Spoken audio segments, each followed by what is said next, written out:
The work has done. The door has closed. Hello दोस्तों, तो आज की इस वीडियो में हम सीखने वाले हैं कि present perfect passive voice tenses किस तरह से बनाते हैं, एक्टिव वॉइस को पैसिव वॉइस में किस तरह से हम बदलते हैं। तो देखो, हमारे लिए सबसे पहले जरूरी ये है कि हम ये समझ लें कि एक्टिव वॉइस में हम अपने टेंसेस को किस तरह से बना रहे थे प्रेजेंट परफेक्ट में। तो देखो, सबसे पहले हम वहां पर सब्जेक्ट लगा रहे थे, फिर उसके बाद में हैज हैव हेल्पिंग वर्ब लगा रहे थे, और उसके बाद में हम लगा रहे थे वर्ब की थर्ड फॉर्म, और उसके बाद में ऑब्जेक्ट लगा रहे थे। जैसे कि ही हैज डन, वो कर चुका है। You have gone to school, तुम स्कूल जा चुके हो।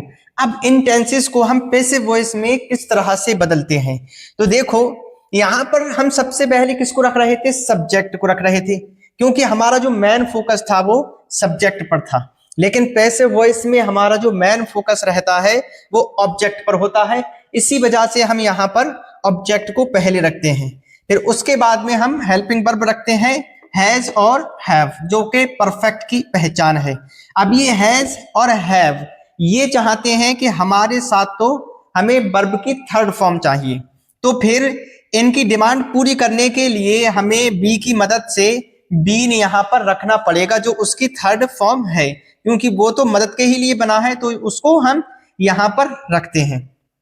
फिर उसके बाद में हम वर्ब की थर्ड फॉर्म, आईएनजी फॉर्म नहीं, क्योंकि फिर ये टेंसेस उल्टा पुल्टा हो जाएगा सब। इसी वजह से यहाँ पर हमें वर्ब की थर्ड फॉर्म रखनी पड़ेगी पैसिव वॉइस को बताने के लिए, ताकि हमें पता चल जाए कि ये पैसिव वॉइस है। फिर बाय लगा करके सब्जेक्ट लगा देते हैं, और ये कोई जरूरी नहीं है कि बाय लगा करके सब्जेक्ट हर वक्त आपका लगा हुआ हो। जैसे कि सेंटेंस कुछ इस तरह से बनकर के आपका तैयार हो जाता है, a letter has been written by me, एक लेटर मेरे द्वारा लिखा जा चुका है। You have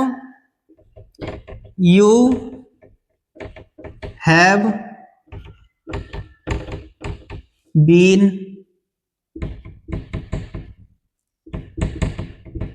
beaten by me, तुम मेरे द्वारा पीटे जा चुके हो, या तुम मेरे द्वारा पिट चुके हो। तो इस तरह से इन टेंसेस को हम आराम से बना सकते हैं। अब ये बात कर लेते हैं कि इन टेंसेस के हम निगेटिव सेंटेंसेस किस तरह से बनाते हैं। तो देखो, इनको निगेटिव बनाने के लिए आपको कुछ भी नहीं करना है। जो ऑब्जेक्ट आपका शुरू में है वो ऑब्जेक्ट शुरू में ही रखना है, फिर उसके बाद में हैज और हैव जो हमारी हेल्पिंग वर्ब है वो आपको यहीं पर रखनी है। फिर उसके बाद में आपको यहाँ पर नॉट बढ़ा देना है। उसके बाद में बीन, वही बी की थर्ड फॉर्म, उसके बाद में मैन वर्ब में भी हमें थर्ड फॉर्म लगानी है, उसके बाद में बाय लगा करके सब्जेक्ट लगा देना है। जैसे कि a letter has not been written by me, एक लेटर मेरे द्वारा नहीं लिखा जा चुका है। You have not been beaten by me, तुम मेरे द्वारा नहीं पीटे जा चुके हो। तो इस तरह से इनके निगेटिव बनकर के भी तैयार हो जाएंगे। हैज और हैव ये कहां पर लगाते हैं, मैंने ये तो आपको पहले ही बताया था कि हैज लगाते हैं हम अपने थर्ड पर्सन सिंगुलर के साथ में, और बाकी के सब के साथ में हम लगाते हैं हैव। तो आई होप आपके समझ में आ गया होगा। अगर इतना क्लियर हो गया हो, इतना समझ में आ गया हो, तो जल्दी से वीडियो को लाइक कर दें। अब इनके इंटरोगेटिव किस तरह से बनाते हैं, आओ मैं उनको भी अभी समझा देता हूं। इनके इंटरोगेटिव बनाने के लिए जो आपकी हेल्पिंग वर्ब है हैज और हैव, इसको आपको शुरू में रख देना है।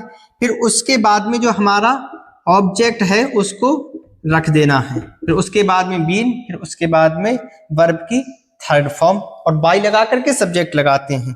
जैसे कि has a letter been written by me, क्या एक लेटर मेरे द्वारा लिखा जा चुका है। Have you been beaten by me, क्या तुम मेरे द्वारा पीटे जा चुके हो। इसी तरह से has English been taught by me, क्या इंग्लिश मेरे द्वारा पढ़ाई जा चुकी है। तो आई होप आपके समझ में आ गया होगा। अगर वीडियो अच्छी लगी हो तो ज़्यादा से ज़्यादा वीडियो को लाइक करें, चैनल को सब्सक्राइब करें। मिलते हैं नेक्स्ट वीडियो में, तब तक के लिए टेक केयर, गुड बाय।